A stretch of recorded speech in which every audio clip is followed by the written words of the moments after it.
Assalamualaikum warahmatullahi wabarakatuh. Salam sejahtera untuk ibu dan bapak sekalian. Pada kesempatan yang berbahagia ini, saya ingin berdiskusi tentang pengembangan kompetensi pegawai negeri sipil.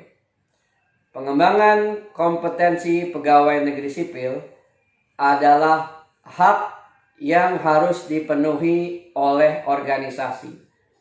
Setiap pegawai negeri sipil memiliki hak pengembangan kompetensi minimal 20 jam pelajaran dalam 1 tahun.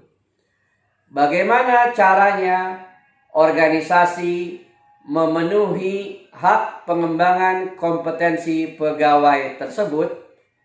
Maka organisasi dapat memenuhi hak pengembangan kompetensi pegawai tersebut melalui 2 bentuk, yaitu pelatihan dan pendidikan. Untuk pelatihan dapat dilakukan melalui cara klasikal dan non-klasikal, sedangkan untuk pendidikan dapat dilakukan melalui mekanisme tugas belajar, studi lanjut S1, S2, dan S3. Ibu dan bapak sekalian yang berbahagia, mengenai metode pelatihan dalam pengembangan kompetensi, maka ada 2 moda yang dapat ditempuh. Yang pertama adalah klasikal, yang kedua adalah non-klasikal. Perbedaan antara pelatihan klasikal dan pelatihan non-klasikal adalah sebagai berikut. Yang pertama, pelatihan klasikal biasanya dilakukan di suatu ruangan, baik ruangan kelas, ruangan rapat, ruangan auditorium, ataupun ruangan pertemuan lainnya. Sedangkan pelatihan non-klasikal tidak harus dilakukan dalam suatu ruangan kelas tertentu. Pelatihan non-klasikal bisa dilakukan di suatu kantor, di suatu ruang kerja, di dalam alam terbuka. Itulah perbedaan pertama antara pelatihan klasikal dengan pelatihan non-klasikal.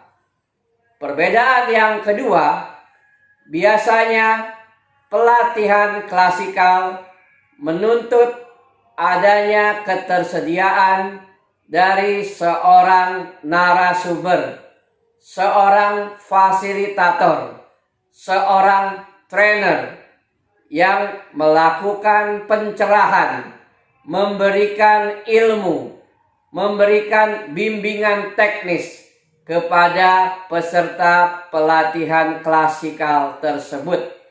Sementara untuk pelatihan non-klasikal tidak memerlukan suatu adanya trainer atau narasumber yang khusus, karena atasan langsung dapat juga berperan sebagai narasumber.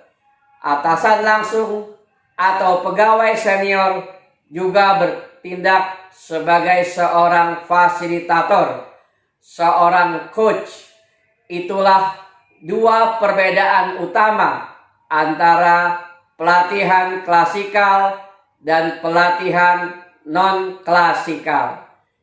Ibu dan bapak sekalian yang berbahagia, demikianlah cara suatu organisasi dapat merancang program atau kegiatan pengembangan kompetensi bagi pegawai, sehingga kebutuhan atau hak pengembangan kompetensi dari pegawai minimal 20 jam pelajaran dapat dipenuhi, yaitu melalui pendidikan yang bersifat studi lanjut, baik ke jenjang S1, S2, atau S3 melalui mekanisme tugas belajar, dan yang kedua melalui pelatihan klasikal dan non-klasikal, sehingga kita dapat melakukan suatu perbaikan terhadap persepsi kita selama ini. Biasanya persepsi kita selama ini, mindset kita selama ini, kalau disebut pengembangan kompetensi, maka yang tertanam di benak kita bahwa pengembangan kompetensi itu hanyalah melalui suatu pelatihan. Tetapi sebetulnya pelatihan dapat dikategorikan menjadi pelatihan klasikal dan pelatihan non-klasikal.